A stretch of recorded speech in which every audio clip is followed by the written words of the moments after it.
Can you guys hear me? Hey, yeah, good morning, Riley. Awesome. Hey, what's up, Riley?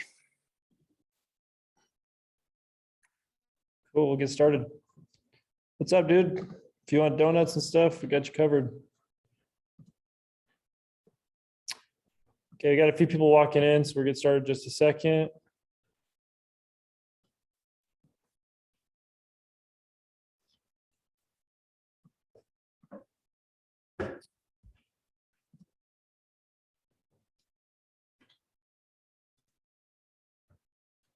You guys can see this, the slides, correct? Yeah. Okay, perfect. I suck with Zoom, so I'm still figuring it out.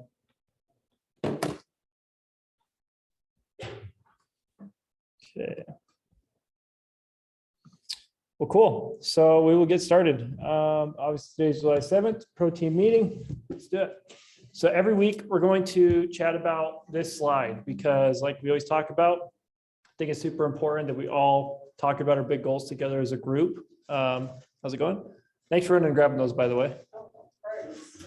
So I think it's important that every week we talk about our big goals and ambitions as a group, or it could be something short-term you want to accomplish, something that's, super huge long-term. Something we talk about at KW is be, do, have, then give. The reason we talk about this is because I'm going to repeat this every week. It's going to get old, but I'm going to just drill it into your brains, right? A lot of people have the mentality that, well, when I have more time, then I'll be a better dad, or, when I make more money, then I'll be more generous. But again, that's the wrong way to look at it. First, you have to become somebody or become something or be something. Then that gives you the power to do the thing that you want to do and have the result you want to have. And then the last part of the loop is obviously giving. So then to give back to others and help them do the same. So I'd love to hear from you guys. What is one really big goal you have, either if it's in the short term right now or something long term that's kind of makes you scared and, sweat at night, let's say. What's something you guys have? Mine, I've said multiple times, is to be a millionaire or have a net worth of $1 million by 25. And so that gives me, I don't know, I got like 18 months to get my shit together pretty much, right? So what do you guys got? Let's hear it, Tyler. Tyler said he wants to drive a Rolls Royce at the age of 30. We're going to go own. Yeah. We're going to go, not rent one. Right. We're going to go buy one together. Yep. What about you, Paige? I want to be able to build a big, nice house. Awesome. By when? By 30. Yeah, one of those pools that lower and raise by itself. So that they're gonna, by the time Tyler and Paige are 30, they're gonna have a Rolls Royce. They're gonna build a custom home that has a adjustable height pool. That's pretty sick. Cade, what you got? I want to move out by the end of the year. Cade wants to move out by the end of the year. You want to? I'm going to. He's going to. That's what I like to hear. Tyson, what you got for me? I want to have a rental. I forgot what I said. When did I say last time? Like 21, something like that. I think, yeah, you're 18 right now. Yeah. So, yeah, I would say by, we could loophole away for you to get one next year, but within 2 years, 2 years or less. All right, on Zoom, what do you guys got for me? What's a really big goal you guys have that maybe you've never told anybody, or it's something that you just kind of have, you keep to yourself. It's a lofty goal or something short-term you want to accomplish. Austin, what do you got for me? In the next 2 years, we're going to get into like a $500,000 home for our family. That's our biggest goal altogether, what we're all working towards. Awesome. I'm going to do something real quick. I'm going to unplug the monitor or the TV I'm using and turn up my volume. So bear with me because it's not very loud. 2 seconds.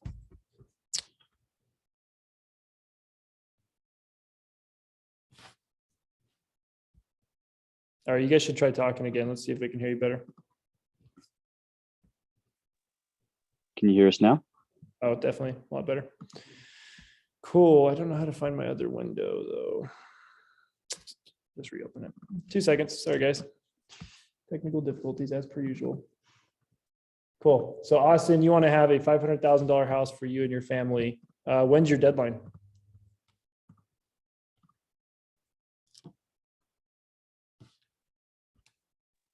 Uh, 2 years. Awesome. Thank you for sharing that. Okay, we got Eric on here. Eric, what's a big goal you have? My goal is to buy my first rental property by the time I graduate college. So here in about 2.5, 3 years. Awesome. Sounds great. Tim, what do you got for me?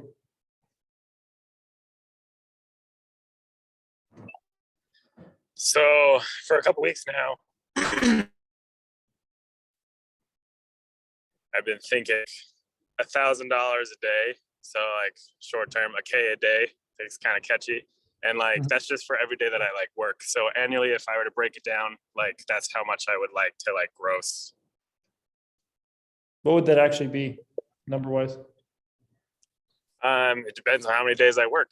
So if I work 300 days, that's $300,000 gross. If I work 365 days nonstop I think my goal is like, if it's like a 12-hour day, 10 to 12-hour day, I feel like that's worth $1,000 a day. To me, that's what makes. That's some doctor money, man. That's awesome. When do you want to do that by? I mean, as soon as possible, but hopefully within, I think 2 years, I can get it to get $1,000 a day. I think that's reasonable. That's only 3 deals a month, if that. Yeah, I was looking at it. That's badass, man. Awesome. Karen, what do you got for me? What's a big goal you have? Your last one. Unmute. Okay. I really would like to have a rental property within a year.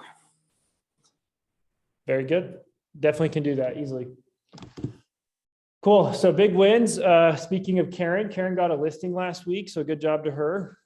She got full commission first try, and well, that'll hit the market. When's that hit the market, Karen? The 12th. Awesome. That's great. And then Lyric put his listing under contract, and I'll use this as a demonstration. So Lyric hates making SOI calls, and one day I had him do it on his third call. He picked up a listing, and that listing is now going to turn into a buy and a referral. So 3 deals in one. So if you want any other proof on what you should be doing, right? Pretty simple. Birthdays, Paige, happy late birthday. And then Mari's birthday is on July 10th. So you guys all owe both of them a gift. Sorry. Today we have Shift. So this is going to be a 12-week, once a week course, all about how to navigate this market. As Travis and I were just talking about before this meeting, it's about to get real. So if you want to survive, you better be showing up to this and learning as much as you can, because we're all just trying to get through it together. And there's going to be a lot of good, solid information you can take away from this. The first half hour of each one will be training, and the second half will be mastermind, which will be unreal, because you just get to hear some of the best minds in the business talk about different tactics and what they're doing specific to these topics. So super good. Looking forward to that. Every day we have huddle at 8:45. We've been having more people jump on there, but we'd love to see more. It's always a good way to kick off the day. Tuesday next week, we've got Transaction Tuesday, KWT meeting. And then for the new students, we've got launch. On Thursday, we've got our meeting, which we'll do a training on the listing presentation. What's up, Tim? And Shift Tactic 1, expense management. So looking forward to that. Vendor of the week, Travis Maddox, would like to come chat with us. It'd be awesome. You can stay there, you can stand up, whatever you want to do, whatever your thought process is. I'll just sit here. Let's do it. I feel bad making everybody turn, so don't feel obligated to look at me. No, you're good. So Travis is my preferred with Edge Homes. He totally should be yours as well. Some backstory on Travis. Travis was in title for a couple of years. That's how I actually met him. His family actually owns Edge Homes. So there's nobody better to work with over there, because he's the heart of it, right?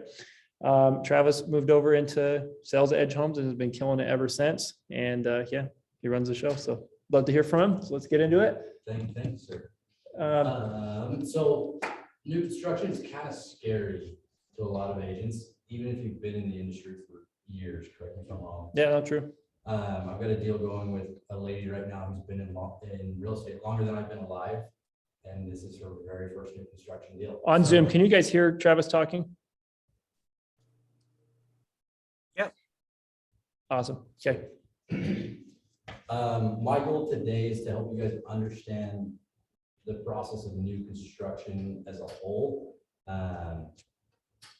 There's going to be a couple things that are specific to Edge, but for the most part, most of it will carry over.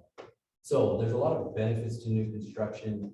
Allows your buyers to pick their upgrades, pick their floor plan, where they're going to live. It gives them time to save money for a down payment, increased credit, pay off any debts as well. So our average build time right now from contract to move in is about 10 to 12 months. And I know a lot of people are like, oh, crap, that's scary. Especially where rates are. Luckily, we have partnered with our preferred lender, First Colony Mortgage. And they can now lock buyers in at the time of dig. Right now, we have 43 homes that have dug and they're in the process of being built. So buyers can lock their rate in today and move in within the next 4 to 6 months or so. So Travis is just saying, for those on Zoom, he walked away. They've partnered with First Colony Mortgage, who's also one of our preferred lenders, to allow extended rate locks. So your buyers can get under contract today and have today's rates in 6 to 12 months and not have to worry about, losing out on potential savings. Yeah. With this loan program, it can also float down. So if rates drop, let's be optimistic and say rates drop to 1%, buyers can still drop their rate within 60 days of closing. So by them locking at the time of dig, that is the worst case scenario. Awesome. Travis, walk me through, you said your build time's around 6 or about 8 to 12 months, let's say. Yeah. What's the difference between that and a spec home? So the build, buyers pick every single piece. The spec, it's a lot more like a resale home where it kind of comes as it is. So it's still new, but Yeah. usually ready to move in. And how long would you say a spec home? 60 days sometimes? Yeah, usually right about there. And that's condos, townhomes, and single family. Yep. So something to keep in mind, it's good to have builder connections like Travis, because you can have your clients do a long-term build, but you can also keep an eye out for their quick releases or quick move-ins, where it's a brand new home, but it's done in the next 60 days. So not only does your client get the benefit of a brand new home, but they don't have to wait for the whole build process. And 9 out of 10 people, I mean, they love custom and upgrades, but I've had tons of clients buy spec homes and be super pleased because they usually do build them with a decent amount of upgrades and things that people would like in general. So it's a good option for sure. Yeah. Our homes also come with a bumper warranty. I don't know how else to say it because door to door feels weird, but a bumper warranty for 1 year, 2-year system. So the HVAC, the plumbing, electrical, that is all covered for 2 years, and then 10-year structurals. So if the home, let's say it starts sinking after 8 years, the warranty company comes in and fixes it. So It's awesome. just gives buyers a lot of peace of mind. They're kind of the first person to do anything in their home and they still have warranty. A lot of agents feel intimidated because they're like, okay, I'm the expert in all real estate except new construction. I still feel that way. Whenever I do a new construction deal or I'm doing a land deal right now, I feel like useless. Like I have no idea what the hell's going on half the time, but that's the point. So let's jump into it. Yeah, like it sucks. And I wish that I can help you guys feel not more important, because you guys are all very important, but more like, hey, I'm actually doing work. It's a double-edged sword where I want to take as much off your plate as possible so that you can go sell other homes, but at the same time, I want you to feel involved. That way your buyers realize just how valuable you guys are. A couple of different ways that you can help invite buyers to look at new construction when you first meet them. So if you have a listing appointment, ask the question, have you considered new construction? There's a lot more buyers that I've heard of that would consider it, especially if they have a home. Edge doesn't require buyers to sell their current home in order to get a new one. I would say about 50 or 60% of my buyers tend to keep their previous home and use it as a rental. So if they are in a condo like Caden wants to move into a townhome, keep the condo. Yep. Rental. Yeah. And I think it's good we'll talk more about it, but I think it's good to identify kind of what your role is in the new construction process, because it really is, there are times, depending on the builder, Edge Homes is great. It's basically, you bring them a buyer, you get paid a full commission, you kick your feet up and wait till it's done. They take care of everything. You stay in touch along the way, make sure your client's nice and happy, get involved when you need to. But other than that, you basically just put it on the back burner and they take it over and run with it. There are some builders, I've dealt with Richmond, they're not as smooth, just to be honest with you. There's lots of delays, and I'm not saying every community, but the specific community I recently worked with, where I was more involved. I was checking in for updates or holding people's feet to the fire, meeting with the superintendent and stuff like that. But the great thing is that a lot of the people in the new construction industry, they know that we're not in it day to day. And so they're very willing to help you and not make you look like a fool in front of your clients if you have a dumb question, right? So I've really enjoyed new construction for that reason, where I know that I can bring a buyer, get paid a decent amount, and my client's not only gonna be happy with the finished product, but it also is a way to put something in the pipeline, but kind of set it aside for later. It's like, cool, I'm gonna put this client under contract. I might get paid for 12 months, but in that process, they're happy. Yeah, it's a good overall situation. So, yeah. Another way that you guys can help is keeping deadlines. Our contract spells things out, and sometimes it's like, what the hell are you talking about in this part of the contract? We're a team, so feel free to call me, text me. I want you guys to get another referral from this buyer. I want your guys' business to grow, because when yours grows, mine grows. So it's very, very beneficial for us to work together. That's what it comes down to. Something else that buyers tend to, I'm gonna say, overcomplicate is the design studio. With our townhomes and our single family, buyers tend to put in, you can go to the next one. Yeah, so buyers tend to put in anywhere from about 5 to 10% in upgrades. And that's structural, colors, exterior colors, everything. They don't have to pay that right up front. They have deposits, all that goes towards their down payment. And I'll send you all of our deposit stuff, that way you can forward it out to Yeah, anybody that needs and we'll make sure we get you guys his contact info as well. So if you have new construction, he's a great person to talk to, even just generally about new construction. He's always willing to help. But yeah, we'll definitely get you that info. So once they are through the design studio, actually, I'm gonna back up to contract. If you guys have a buyer and you're like, hey, they might consider new construction, you're more than welcome to text me, call me. We list everything on the MLS, but you can attest to this. It kind of gets overwhelming, like, what do I do? So if you say, hey, I've got a buyer looking for 500, something like that. What do you got? Yeah, super, super easy. It doesn't always work out. Like, you probably text me 115 times. Yep. And we've done a handful together. Yep. I'm never going to be offended if it doesn't work out. I just want to be an asset to you guys in any way I can. So call me, say, hey, I've got a buyer looking at a townhome. What do you have?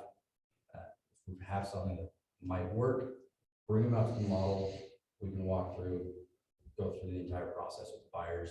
If it works, hell yeah. If it doesn't, on to the next one. That's okay. Yep. Contract. Sometimes buyers and agents feel like, holy crap, Edge has their own contract. There's a lot of builders that have their own contract. It is very normal, I promise. What's the reason? I don't know exactly, I'll be honest with you. I don't know. My perspective on that is that builders have their own contract most of the time, because all builders have a similar build process, but they all have their own ins and outs and the way they kind of systemize it. And so they're just trying to cover their bases. I would say that a lot of builders' contracts are worded. So, the Utah real estate contract is very buyer friendly, right? Builder contracts are builder friendly. Obviously they wrote them, right? But I've not had a situation. There has been times in the past where builders have raised prices on people or whatever. They're not one of them.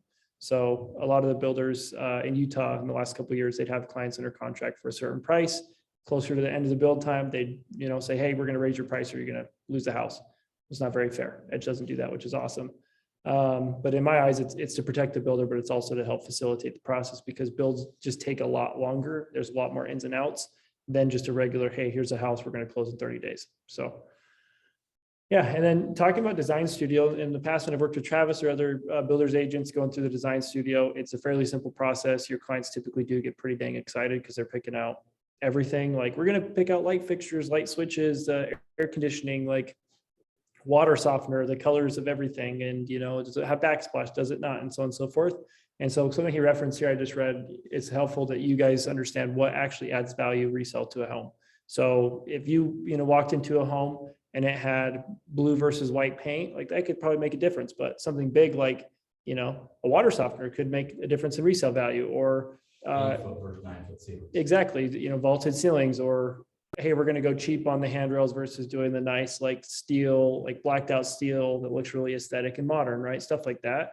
It's common sense. Like, I have clients all the time that ask me like, what can I specifically do to get my house sold that will make a big difference? And I'm like, well, outside of the regular things like painting carpet or just making it look nice, like there's not really a one size fits all to that approach. You know what I mean? So it's just good for you guys to know that. But Something else that we tend to see in the design studio is if a buyer pre-approved for 550, and they do like 100,000, whatever upgrades, and they're 575.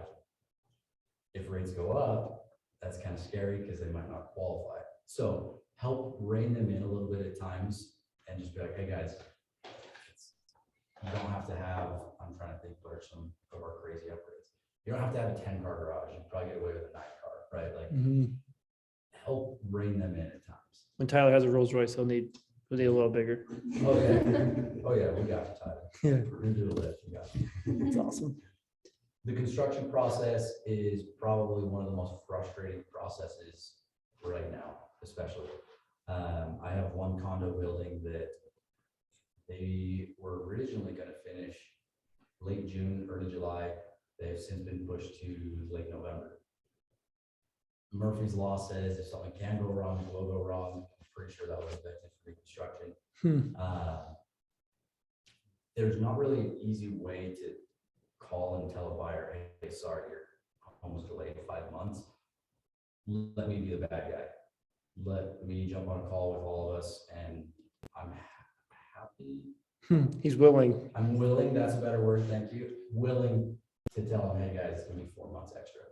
And then we can come up with solutions.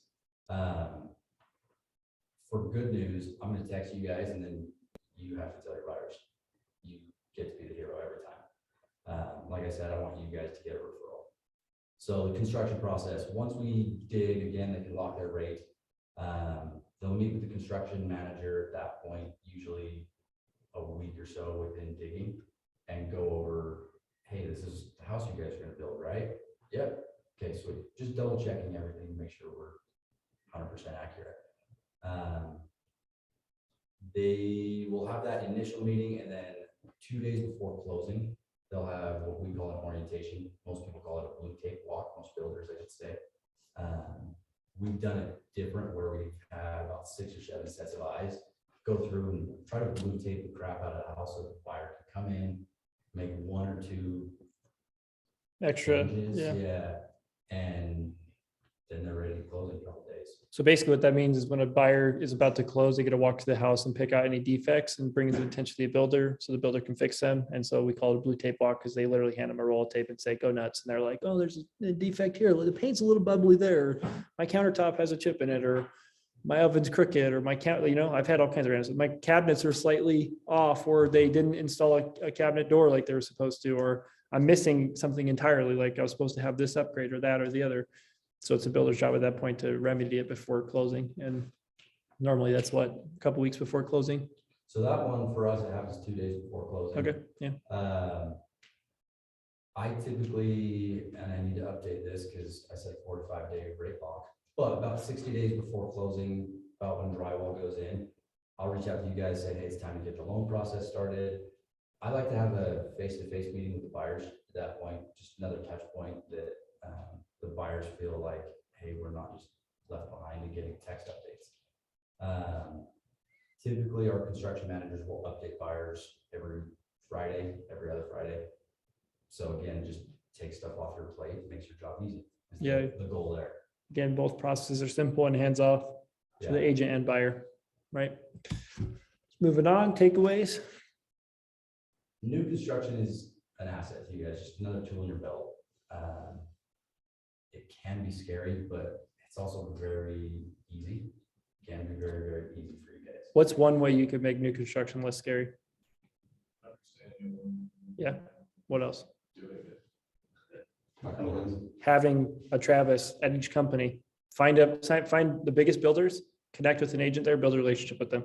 Because then when you call Travis, you're not calling the guy at Edge Homes, you're calling your friend Travis and saying, hey dude, I have no idea what's going on right now. Can you help me? Sure. Let me break it down for you. Versus trying to act like the pro. It's always good to defer to people like that and say, if your clients have questions, why don't we just go sit down with Travis? We'll talk about their product and he'll answer some more questions in detail and you'll get an idea of what Edge Homes does or Ivory Homes does or whoever, right? Obviously Edge Homes preferably because he's here, but you know what I'm saying? So it's always good to have that person in your back pocket or that connection, because then you're not going in blind, and you also know that your clients are going to get very well taken care of because you can vet whoever you're working with on the other side. There are some agents at different companies that I just plain and simple would not work with, right? Yeah. It's easy to fill out. You'll build a relationship with who you like. So yeah. With new construction, a lot of builders, the agent is specific to the community.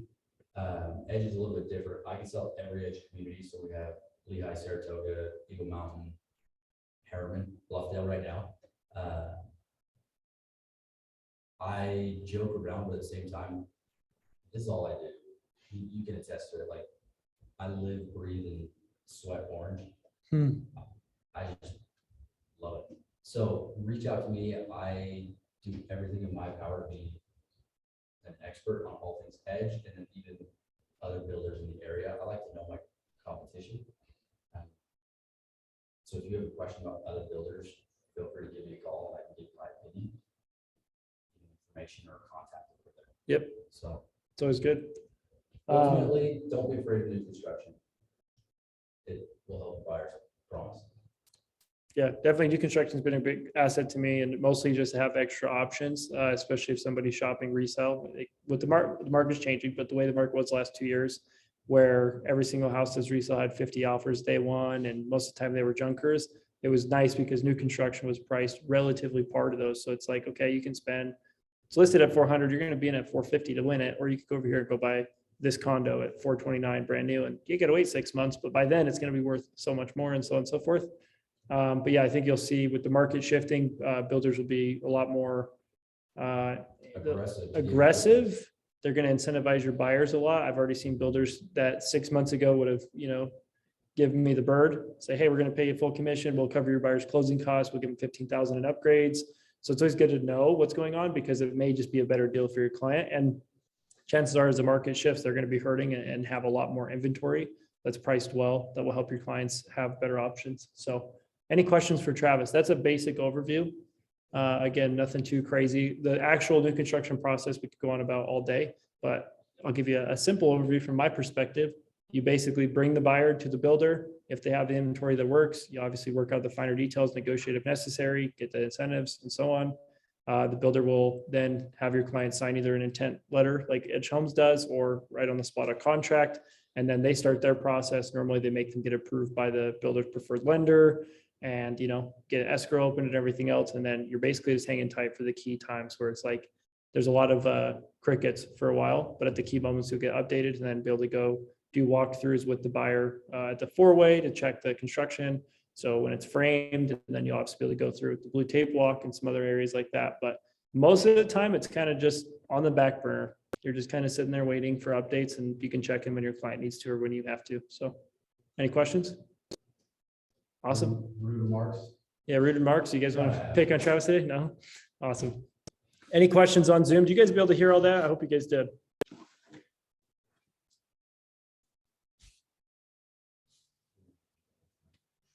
I hope not. That was good. Okay. We did Awesome. hear it. Sweet. I appreciate that. We're going to jump into CMAs real quick. So if you have a laptop, pull it out. And if you're on Zoom, get your computer ready. So we did something similar to this, maybe, I don't know, a month and a half ago. We're going to go a little deep dive, or a little more of a deep dive this time. And I'm not going to do it for you. So I'm going to pull up 2 subject properties. We're all going to individually do a CMA. And then we're going to talk about the results that we found, as well as an opinion on price that we all give. The goal of this is to show you, number one, not everybody's going to look at the data the same. And number two, you may not even find the same data. So this will be a good practice for you guys to almost do a CMA contest. Who can be the most accurate? So when you got Utah Real Estate pulled up, let me know. I'm going to grab a donut real quick. We'll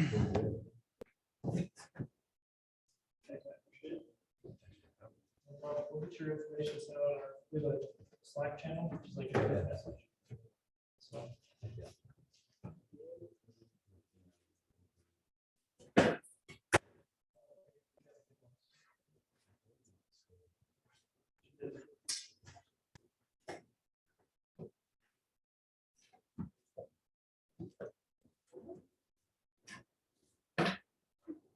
Does everybody have Utah Real Estate pulled up?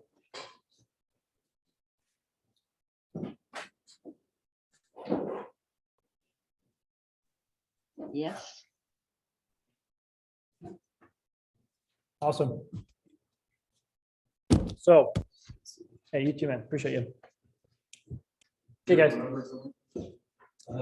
Text me. So I will send out his phone number on Slack, and I can also do it on Shout, so you guys get on two different methods. But yeah, we'll get you connected to all of them. Thanks, man. I appreciate you. See you guys. Okay, guys, here's our first property. So this is a property that I listed back in 2019. So what I want you to do is first, let's get the MLS number written down so you guys have it. So MLS number 1632358. So once you guys have that pulled up, let me know.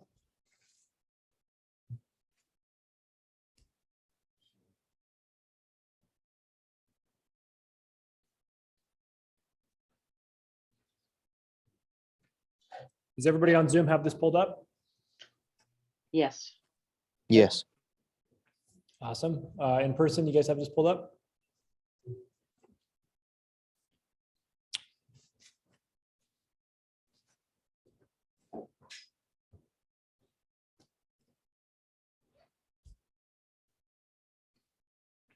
Okay, Tyler, you got it pulled up. Paige, you guys got it pulled up? Yep. Okay. So again, here's the instructions on how to run a CMA. So we're going to go off of. So first things first, give me the details of the property. What year was it built? 1999. What's the square footage? 2006. Okay, 2006 square feet. What's the acreage? 3.17. Okay, garage count? How finished is the basement? Okay, number of bedrooms? Bathrooms? What city is it? What's the build style? Okay, so now that you have that information on Zoom, you guys all caught up? You got that info? Yes. Awesome. So once you have the information, you're going to open up a duplicate tab. So you're going to leave open that MLS sheet. You're going to open up a second tab right next to it, Utah Real Estate. Easy way to do so is at the top right of Utah Real Estate, there's a button that says New Tab. That will just duplicate your tab. So top right corner, almost by your picture, Tyler, 4 over. Right there, boom, 1 over. Right there, yep, boom, new tab, okay. Go ahead and chime in when you have a new tab opened with Utah Real Estate.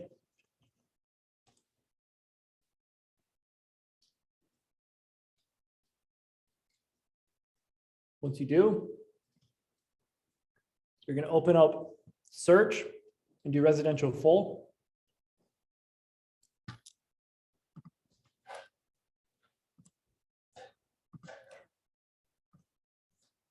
And then start following the instructions on the screen. So you're going to do residential full search. And you'll select active, backup, under contract, and sold, and the statuses. You'll then go through property type, select single family, style, same as the house, Rambler Ranch. Then you're going to scroll down just a little bit where you'll see date fields and a number of days back. We're going to start with 90 days. Let me know when you've got to this point.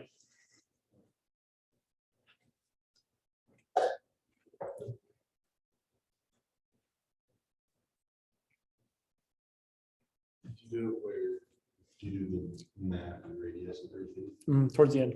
Yep. So raise your hands or chime in on Zoom when you're there.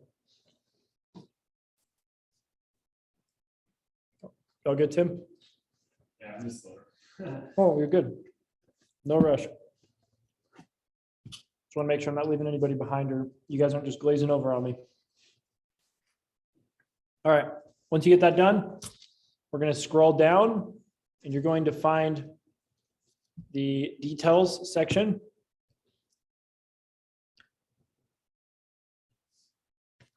So it's a 3-bedroom. So I'm going to do it for the sake of today. Normally, you don't necessarily have to jump to this part yet, but If it's a 3-bedroom, today I said up to 5, let's go up to 6, just in case. You put that in the total slot. Yeah, so total bedrooms, and it'll say blank to 6. So don't put 3 to 6, Mm-mm. just 6. Yep. If it was a 2-bedroom, yeah, 3-bedroom, it's a good starting point.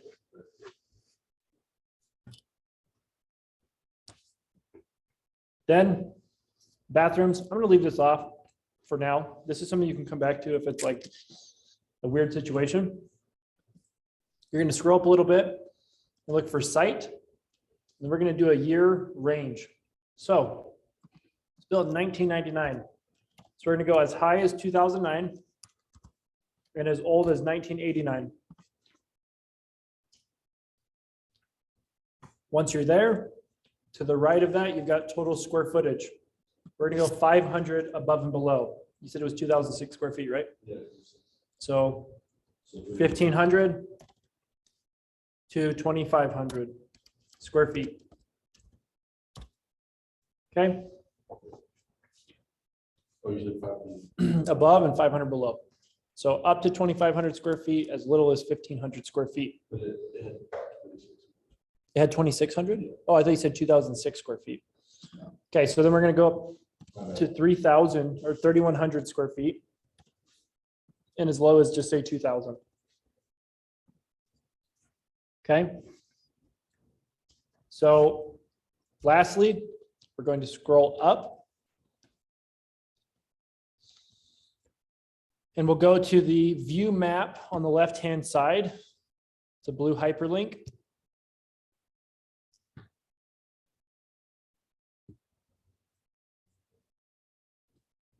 Let me know if you have questions.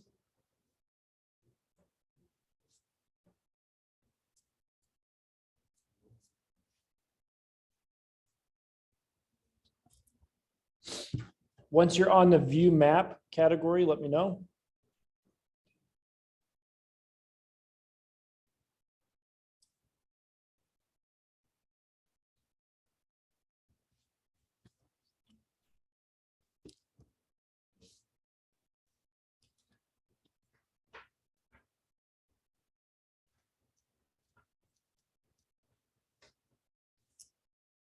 Any questions on Zoom?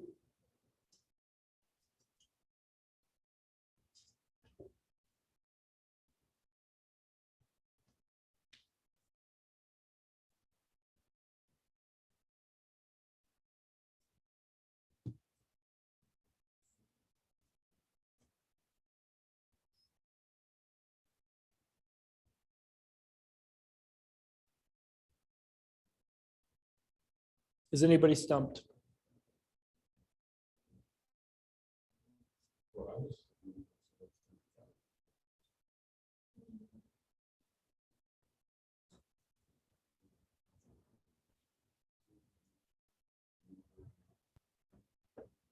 Days back 90.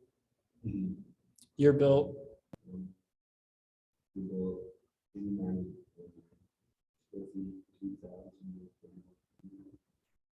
On the left-hand side, just click on search criteria. Yeah, what does it say? Is everything that,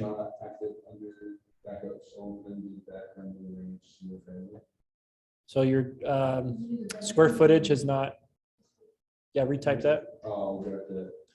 It's the 6s.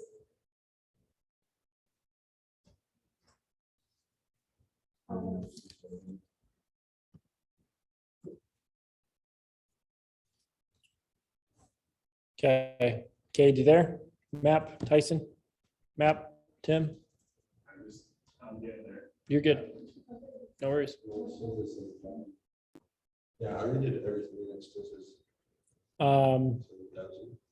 We'll come back to it. If it glitches out when we do the map thing, we'll know. So I'm gonna wait, just make sure everybody's up to speed. Austin, are you caught up?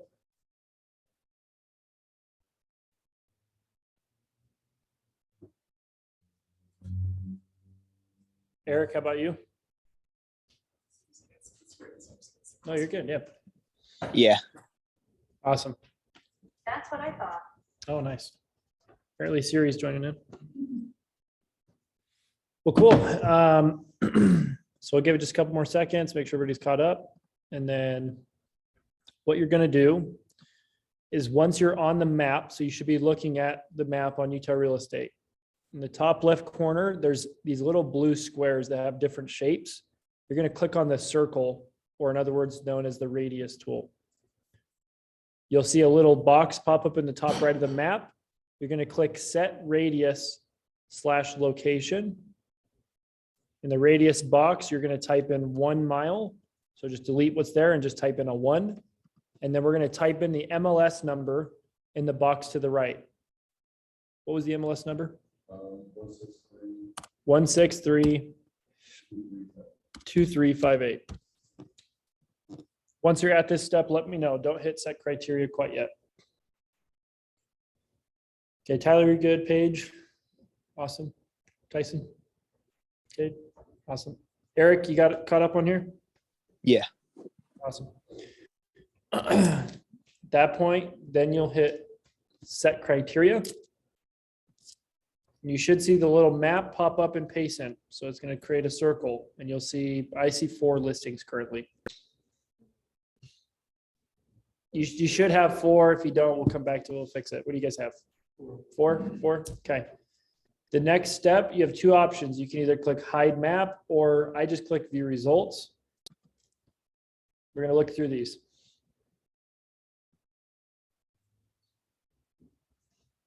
Good Lord, these things have gone up in value. Cool. So what are we looking at now? Give me an idea of what the 4 comps are.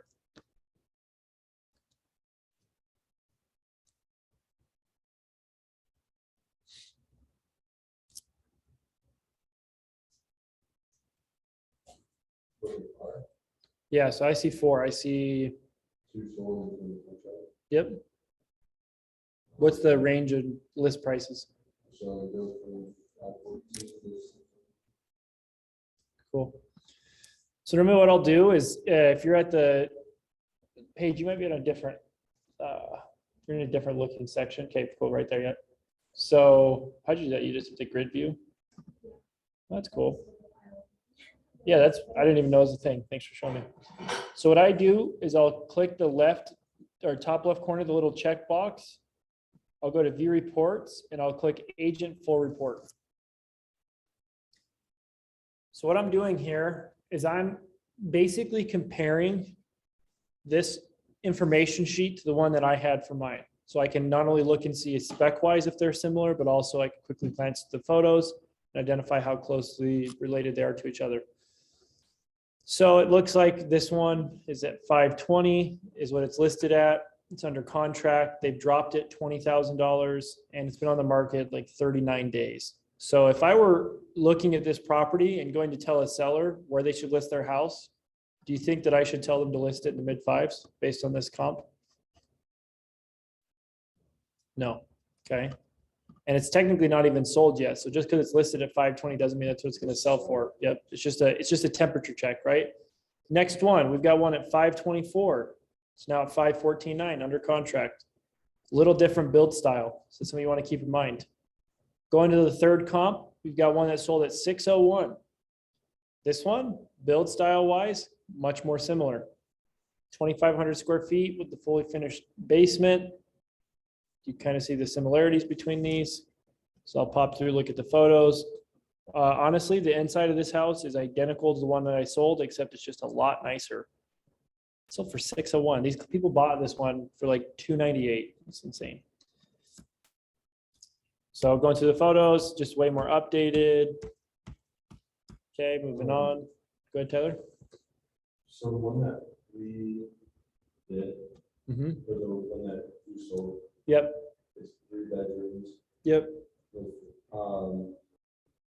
They could have added more bedrooms if they just finished the basement work, right? Yep. So just because we don't know the seller, we're just going to go off of what was previous. But yeah, before you do comps, you want to talk to the seller and find out what they've done to it. Have they added bedrooms? They finished the basement, remodeled? Is it the same condition? They keep that in mind. But for today, we're just going to assume they haven't done anything, which I hope they did because it was really rough. But moving on, our last comp is 540 and it was listed at 570. So looking at these, you've got quite the range there.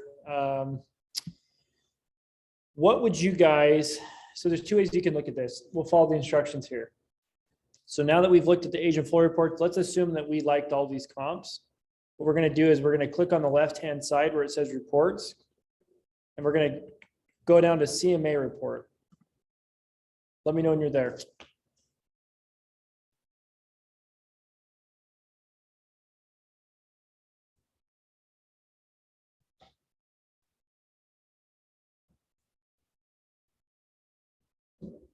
Okay, Tyler and Paige, good. Good. Okay, Eric, you good? Yep. Okay, Austin?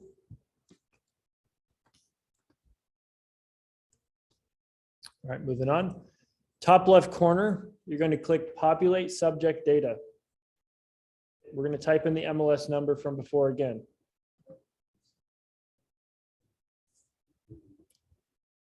Tyler, you want to say that out loud again? 163, 163 23, 23 58. 58. Okay. So you'll hit go. So on the left-hand side, it'll pop up and say, this property compared to these other properties is worth what? Mhm. So comparing this one to these other properties, it's worth 544, 100. So the MLS recently made some changes. And if you click on the adjustments and click on the drop down, you'll see that it says sample, template, or select. There used to be one that said unverified archive values. That's what I like to use. They've deleted it. So it's not in this anymore? What? The create new? So we click,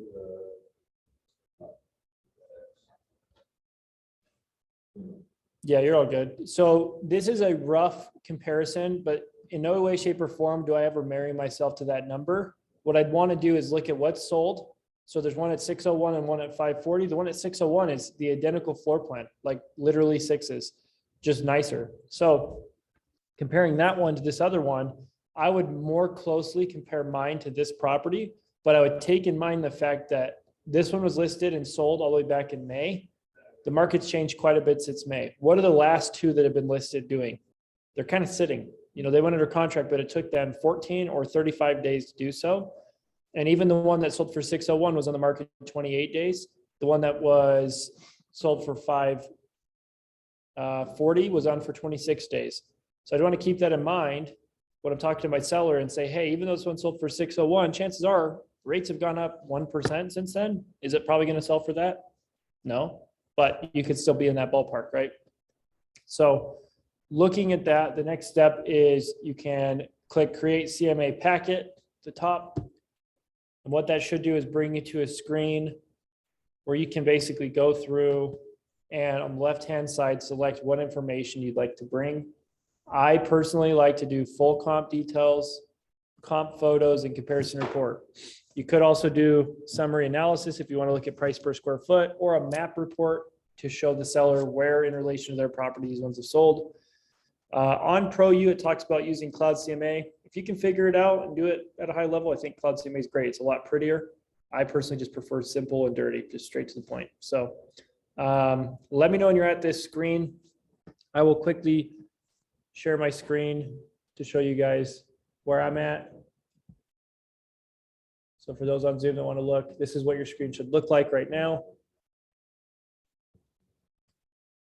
And let's click on comparison report. This is that same little report you just saw. So this gives you an under contract and a sold total. So under contract total is 517, adjusted total 544. So chances are if this house was left as is since I sold it, so it had no finished basement, outdated and honestly rough, and the other one that's remodeled and really nice sold for 601, where would you price this home?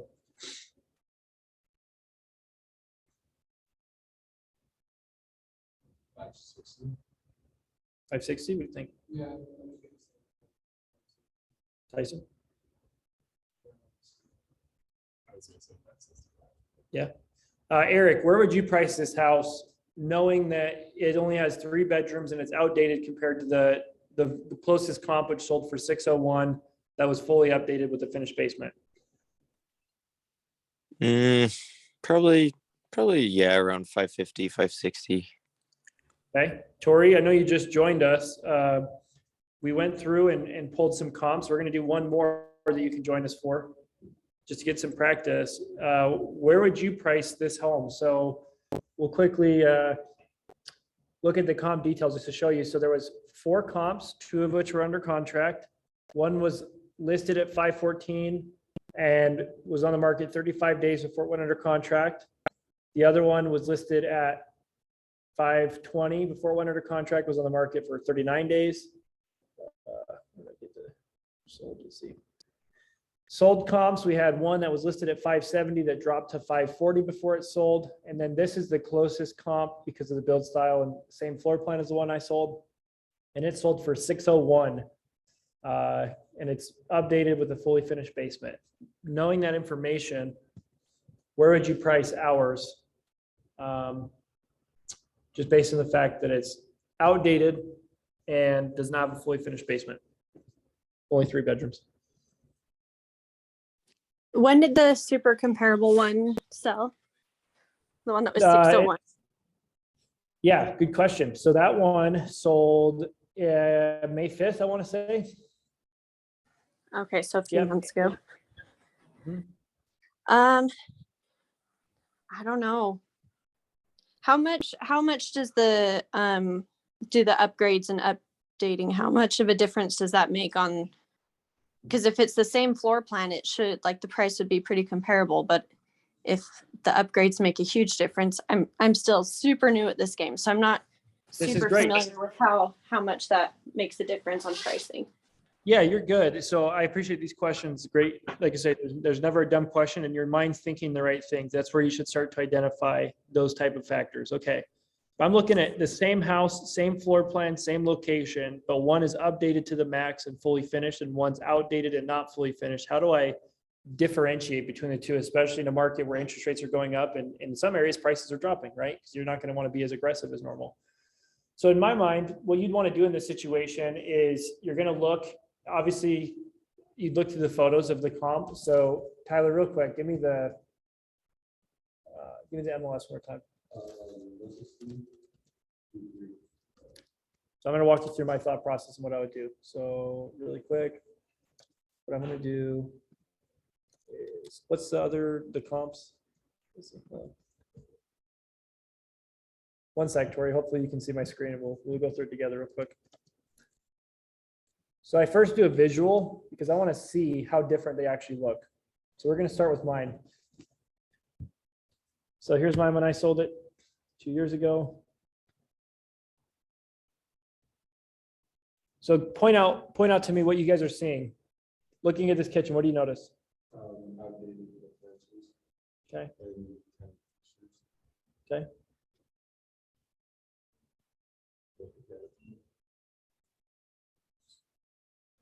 What do you notice about that carpet?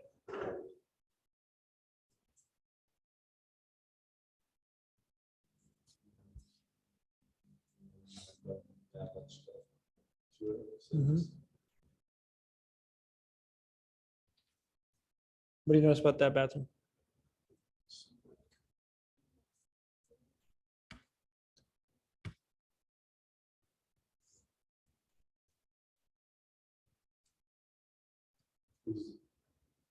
Was that the only finished part? Was that? Upstairs, yeah, in this little weird little room. Yeah. Smell like cat piss. Okay, keep going through it. You kind of notice it's an okay house. It's great starter home, not super updated. Okay, so then we're gonna switch gears. We're gonna look at the most recent comp. So you can tell right off the bat, it's literally the same house, right? Notice in the backyard, what do you see? Finished patio, a little bit larger than the other one, so landscaped as well. What do you notice looking in this kitchen or the living room? Wood floor, updated light fixtures. What do you notice about this kitchen in comparison? Pretty nice. Okay, let's keep going. Wow, that looks great. Yep. So almost every inch of this home in one, yep. Way different, right? Every inch of this home in one way or another has been updated. It's a completely different feel to a home. So if you're working with a buyer and you take them through these two houses, obviously you don't know for sure, but what comes to mind? Like, what is the difference in value between these houses? They might be built in the same year. But Uh-huh. much a lot worse. It seems like less overwhelming to move into. Yep. You don't have to do as much work. Dude, this house, I'd move into it. It's great, right? Tori, what are you seeing? I'd love to hear your opinion. What did you notice different between those two houses? I mean, obviously, all the things that you said. I feel like the first house, I would probably try to market it as one that someone could personalize to their own liking. Yep. And so it would require,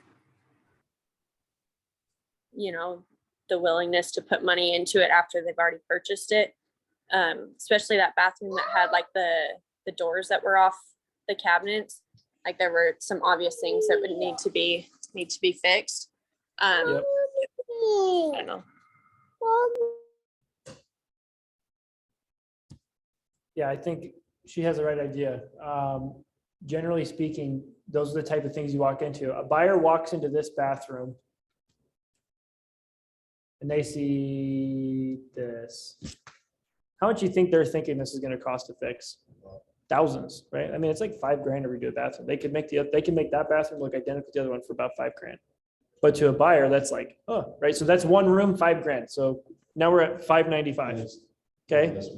Then you see carpet and flooring. Carpet and flooring just on one level is needed, and that's going to be $6,000. Okay, now you're at $590, $589. Not counting the fact the basement's unfinished. What's the going rate for a basement nowadays? Do you know, per square foot? At least 30 to 40. So basement square footage, 1,300 square feet. Let's do some math. So let's go off of even the low end, 30. So 1,353 times by 30. We're $40,590 for the basement alone, not counting the other updates and upgrades. Do you see how quickly that can sway a buyer's perception of a home if they know what they're doing, right? That's just to finish the basement. It doesn't count fixing any potential issues, redoing flooring, paint, carpet, light fixtures, plumbing, if needed, so on and so forth, right? The roof, etc. So in my mind, I think you guys are pretty spot on. I think that mid fives is a great starting point in the sense that it's going to look like a great deal. And if you notice, what did I market this house as before? This home is priced to sell and is an incredible equity opportunity. Just like Tori said, the way you don't want to say this house is a junker, you want to phrase it in a way that's positive, because it really is, right? Someone comes in here, let's say they're a handyman, let's say they're a contractor, they could get everything for pennies on the dollar. They could be sitting on 50K in equity for a weekend's worth of work, So yeah, good job on that one. Like I say, if it were me, I would probably list the house at 549. The reason why, because it's under 550. So perception wise, it looks like a better deal. It ends in a 9, but realistically speaking, and it depends what the seller wants, right? If they want 570, you're gonna have to either talk them off a ledge or prepare them for price improvements probably, right? But it would look like a great deal in comparison. Lot size 0.17 compared to 0.14. Ironically, this one has a smaller lot, but a way better backyard, like substantially better. So, Tori, I know you had to jump off for a second, but before I move on, do you have any questions on that? Hopefully that was good investigation. Yeah, that was good. I mean, this might be part of the next thing, but I was running a CMA yesterday and I came up with 2 comparable comps. And then when I created the packet, only one showed up on the packet. So is there a reason that happens, or did I do something wrong, or what happened there? Yeah, so there's 2 things. Let me go back to the thing real quick. We fix this real fast. Okay, so if I'm looking at my comps, did I lose them? Hold on. No, so you see right here, filter by status. Sometimes this will be selected and under contract or sold, and you'll quote unquote lose the other comps. But when you actually print them, it'll show both. So that's a simple way. The easy way to identify it is to look up here in this top left corner. How many comps do I have there? I have 4, right? But I'm only seeing 2. That's just because it's filtered by status. The second short answer to that question is the MLS is a pain in the butt and it will disappoint you often. So have patience. That's my best advice, because there's multiple times that it's screwed me over. I've taken time to do a CMA and next thing you know, I lose all my information. So we're going to move on real quick. We're going to do one more property just for fun.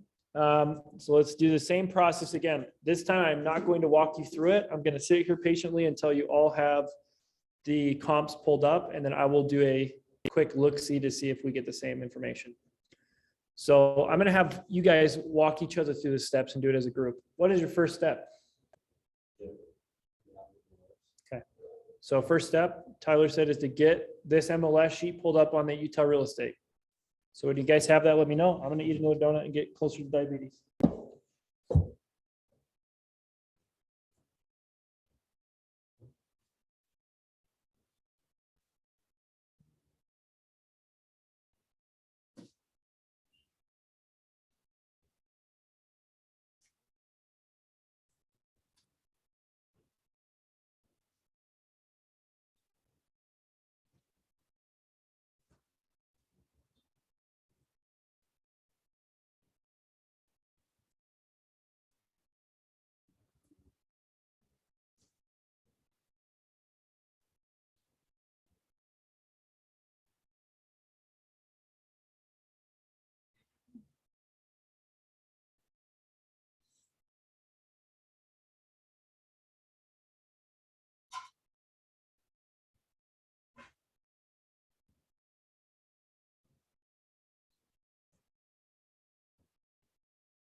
All right, does everybody have the MLS sheet pulled up? What's the next step after that? Create a tab and create a scene. Okay, so a new tab. So there's two ways. You can do I like to do the residential full search. There is the option to hit the CMA and do it that way. You're good. I'm just an old dog. Can't teach me new tricks, just joking. Does it lead you to the same place? Yeah, but a long time ago, they just didn't have the CMA tab, so I just don't mess with it. To be honest with you. Cool. I was So- like, am I going wrong? No, you're good. So essentially open up a search one way or another. And then start filtering through the following criteria, which is up on the slides if you need to see it. I wonder if that's why it looked different. I wonder if it is looking a little bit different. It does, yeah, for sure. So that's why I was getting lost. Like, what you guys were What's going on?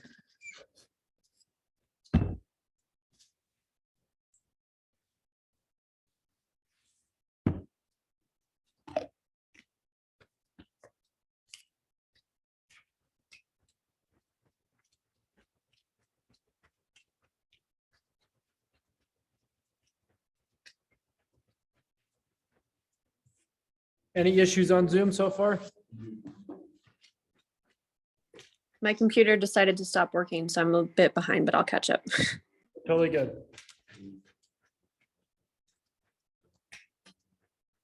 For the property type, they always want townhouse, and if it's townhouse, like never. Yep. Yeah, Tim asked a question with the property type. Do you always do the same property type? Yes. If it's a condo, you do a condo. If it's a townhouse, you do a townhouse, single family, single family. There is one exception to this rule.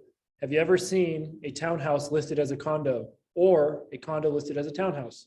Sure. I see it all the time. That's the one exception where if you're not finding comps or you look in the community on recent solds and you see that they're listed both ways, a lot of communities do that. It's worth combining the two. But in this specific case, it's always better to start with the right way. And then if you can't find what you're looking for, then open up your parameters. What's the easiest way to verify that? That one was listed as townhouse, so for now we'll go off of that. But let's say we pull up comps and we only get two and we're like, I want to look for another, then you could expand your search, but you'll want to make sure it's the same type of unit. Hey, Riley, what is the difference between a townhouse and a condo? There's two ways to answer that question. From a county perspective, it depends on when the community was built and what it was classified as when they built the community. An example would be Rockwell over in Pleasant Grove or Cambria. There are condos and technically townhomes in that community, but they're all listed as condos. Then from an actual build style standpoint, in my eyes, a condo is a one level type of living situation. So that would be like an apartment style home or even a 2-story condo, but where most of the living space is on one level and it's surrounded by units above and below or side to side. A townhouse is more of like it's like a condo, but more of a larger separate living space that is only reason it's attached is, on the walls to the sides, but nothing above or below or so on and so forth. Is that fair? Question. Yeah. So with the radius, if you only get one, Mhm. do you extend it out a little further? With condos and townhouses, in general best practice, no. If you only get yes and no. Here's how I'd go about that. So let me catch up to you guys and I'll run through it real quick.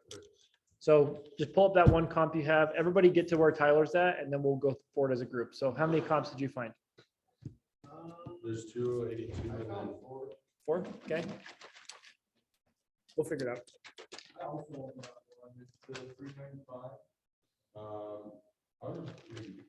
that pulled up was like 3. Click on the thing. Well, ours.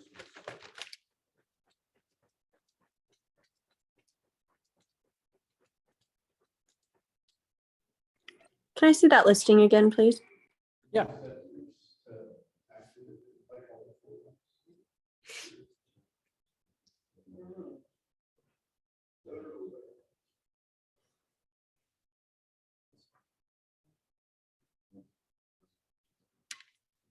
What up? Yeah. No, I'm not. You can take it. Oh, dude, Travis left his charger.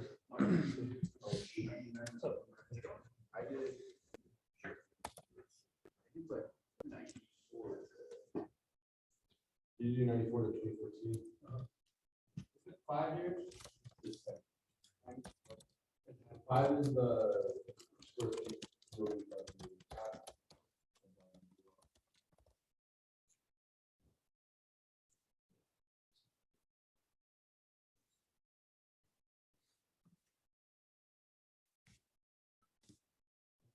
Even with that, it's only one still. Yeah, that's what they gave us. 2. I had 3 and then I clicked on view results and then it dropped it down to 2 for some reason. No, that's pretty. All right, when everybody's at the point where they at least have one comp, let me know, and I will help you guys troubleshoot on what you found, whether it be right or wrong. That's the funny thing. Imagine if, now this is a great example.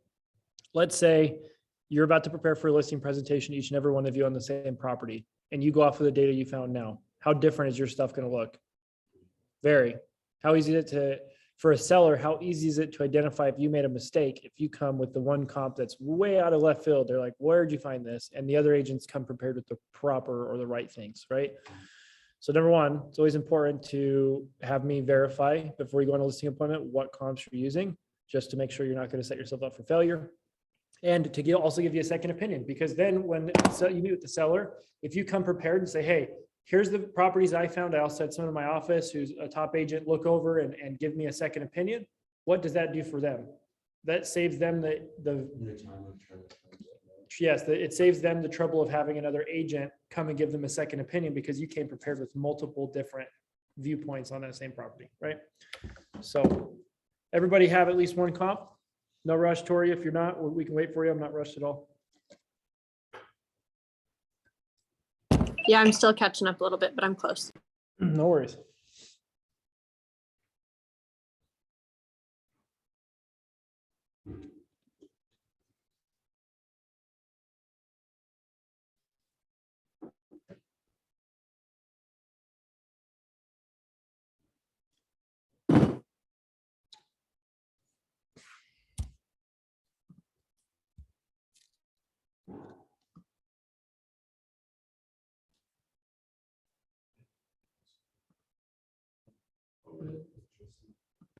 Yeah, I've got one.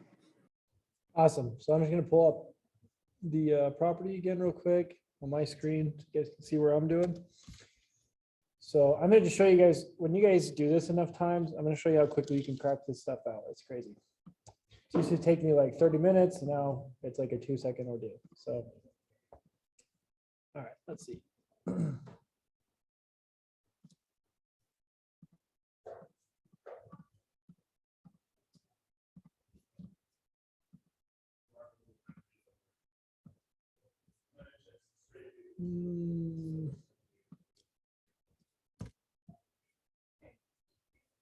one 2004, I think, yeah. Can I ask you a question? Yep. So when you put in the townhouse, What? and then for the style, you didn't, I didn't do anything. Yeah. Yep. You can, but I don't most of the time. Let's see, what are they looking for again? Square footage, so I'm gonna go up to 2,300. This is like 1,200. Okay, and then I'm just gonna leave it as is for now. Go view map. Radius tool. One. So let me ask you guys a question. If I'm looking at a condo or townhouse, what's an easy way I can identify if the comps I'm looking at are in the same community? because they're in the same community. Mhm. So what if you want to go off, one of those more than one that's not in the same community? You'd want to go off the ones in the same community for sure, but it's always good to have extra or multiple. All right, other thing, let's see, so now this brings. Did I not do your bill? I did do your bill. All right, I got 6. Not really sure how I got 6, but we'll find out. So I'm just gonna quickly pop these up and we'll go through and play process of elimination. So that one right off the bat is a great comp. It's a comp really is only a sold property, but I like to look at the active market as a temperature check, right? So I can't tell my seller, oh, yours is worth 395 because this one's listed at 395, it hasn't sold, so it's really not worth that. This one here, right off the bat, I don't really like it because it's not even nearly the same type of property. So I'm just going to uncheck that for my future reference. What do we got here? Let's go to the photos real quick if they load. Okay, this one's exactly the same. Going to keep it. So there's 2 right off the bat. Boom, there's 3 right off the bat. 4 right off the bat. And this one we're going to remove because it's not similar.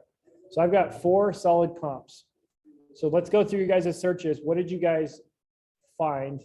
Or how did you guys arrive at the 1, 2, 3, or 4 you found? So when we put the row mid or the style, it was the one, and then we took it off.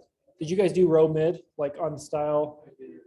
Okay, walk me through your search. On the left-hand side, if you click search criteria, read me what you have.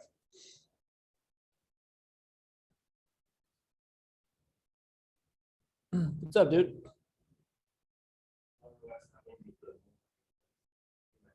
What do you want? I'll buy something. What do you got? Sure. Sweet.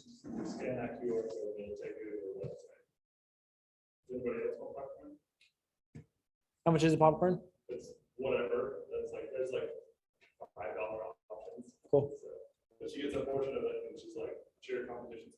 Wings and this year. I'll buy some popcorn. We're gonna get you hooked up. All right. Thanks, man. Yeah, no problem. Okay, so let's just quick and dirty go through this. I'll go. Let me open up a separate tab real fast, just so I don't lose my progress.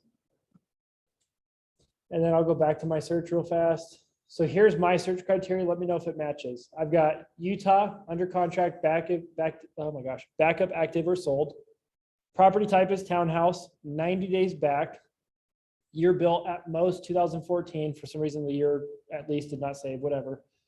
Up to 2,300 square feet, down to 2,300. What's yours?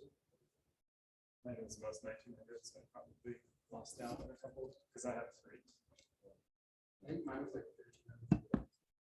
Okay. We put 2,300 and Okay.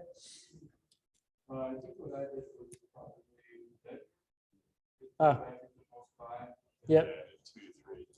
So kick that out. So let's go back to my comps real quick. So again, I selected.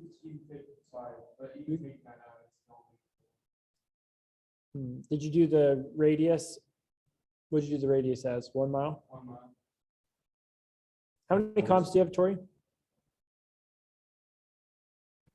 I had 1, but it's because I put condo instead of townhome, so I switched it and now I have more. Okay. Oh, yeah, that one's on too. Okay. That's 4. once Bam. we took off the row mid, Yep. then it took us from 1 to 6. Perfect.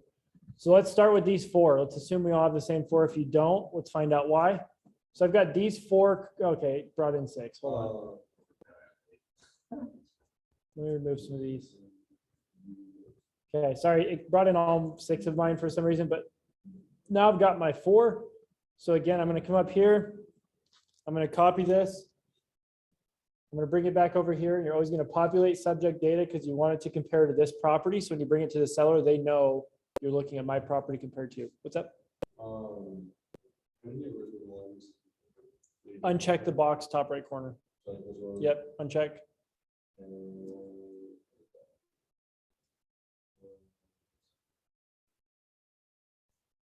Yep, uncheck that one. And then left-hand side, view report, CMA. Agent right there to the, yep, boom. Right? Yep, click that. What's it say? How was this one? Oh, never mind. Oh, view report. Mhm. Let me know when you guys are here.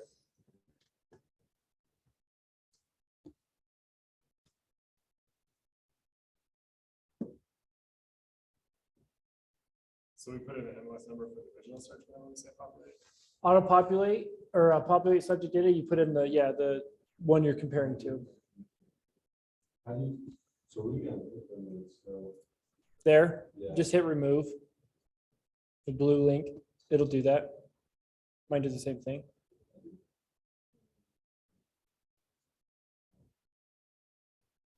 So I've got these 4 comps. Looking over these, here's a simple, quick and dirty way you guys can check this out as well. Check this out. So without pulling up the MLS sheets again, this little section here will tell you what the list and sold price was and how many days are on the market. That's important for you to identify. So then you can have a temperature check and see, oops. You have a temperature check to see what's going on. So the ones that sold in May were on the market 5 days, and they both sold above the list price fairly quickly, okay? What happened with the one that was listed recently at $399?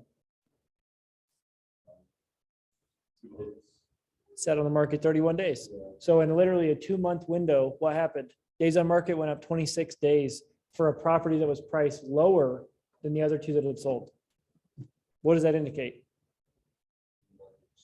Yep, market's changing. This one right here is listed at $395. It's been on for 4 days. This is one you'd want to watch. This one is under contract, luckily, but this is the one you're going to want to watch. So if you go to meet the seller today, you're going to tell them a story with these comps and let them know this is your competition. If I list today, what do I have to do? I either have to be better conditioned than this one, or I have to be lower priced, because if not, what's going to happen? Sit on the market, or you're going to push this one to get sold. So this is where it's easy to set expectations with the seller, because you're just using data to tell the story. You're not coming in here saying you can't list it at 425 even though your neighbor sold it for that. You're saying you list it for whatever you want, but I'm going to show you what's going to happen with whatever you do, and you let them make that call, right? Then in our listing presentation, it'll handle objections for pricing and everything else in between. But again, same process. Okay, I've got that. Click CMA packet, comparison report, comp photos, full comp details. You can even do a summary analysis. Let's check out the summary analysis together. I never really use this. Again, I'll bring it in case the seller is curious, but I don't ever price my listings based on price per square foot, because since Utah blew up as a market, it doesn't really make sense. Like, price per square foot's astronomical is one, but it's also not a accurate way to really price a property anymore. Because if that's the case, and if I say total averages are 226 a square foot, then I don't really know what that's going to give me, but you get the idea. So yeah, any questions? Everybody get to the same spot? Where would you price this home, knowing what you know now? Would you want to look at the pictures or of the one that's at 395? Assuming you look at the photos. Compared to what your listing presentation? Yeah, we're running out of time. So for the sake of time, I'll say, assuming we looked at the listing photos and ours was slightly nicer than the active one. Maybe keep it at 395. Okay. Tyler said 395. What do you say? I'd probably do 380. Yeah. Okay. 385. If the one that we're listing is nicer. Oh, if it's nicer. Mhm. Oh, yeah, 390. Yeah, probably 385. How do you, does the ending at 9 look good? I like that. So you could do like 389. What do you think? Paige? Tori, what do you think? I can't hear what everyone else is saying, but I'm going to say around 399. Yeah. I would have gone with 399. The reason why is because of mine is outstandingly nicer and I do a better job marketing it. So I'll give you, can I give you a recent example? Yep. I'm gonna tell you a story. I just closed on this house. What do you notice? So I listed it at 359. What I sell it for? Okay. Let's just quickly, we're running out of time, but we'll just do this really fast. Let's just do a quick summary on what's sold. I'll just do it real fast for you. In Rockwell and Pleasant Grove, okay? So this is also where, like with our listing presentation, the way I teach you guys how to sell houses, I want to give you the exact same results. So we're just going to say, we'll go back 120 days just for the sake of looking. Okay. So in Rockwell, the last couple that have sold, so this one right here is listed. I don't know why they listed this at 390. That's absolutely absurd. Let me go back further. So I'll just tell you a quick story. So last year, I sold a property in Rockwell that was a 2-bedroom home or 2-bedroom condo, and we listed it for like 349, sold it for 366. Up until this one I just sold, nobody has touched 365. The last 2 that I'd sold when I pulled comps, look at this 2-bedroom, sold for 352. And that's, look at, when did it sell? When rates were way better, sold for 352. I guess we only have mine to compare to. Long story short, what did I do differently to sell for 375 when the market's a lot worse and nothing had sold for above 366? So if I had that townhouse that's nicer, what could I do? Right, market it, be a better agent, plain and simple, right? So anyways, that's a quick indicator there. We'll just quickly breeze through the last stuff. So some classes next week, Transaction Tuesday. I would go to this class, teaches you about special financing in today's market, meth contamination. There's a well series. What'd you guys learn today? Yeah. So what's important to do to make sure you're spot on? And? Yep. Current database gets 200 people. Do your 10-4 every day. Get your GPS 401 done. If you're not in group coaching, get the requirements done. Did you like group coaching yesterday, Kate? Yeah. Tyler, did you like group coaching? Okay. New scorecards out, so check that out. And then anything you guys need from me right now? Okay. Tori, you need anything? I'm good. Thank you. No problem. Thank you. Hope you guys have a great day. See you in the next training.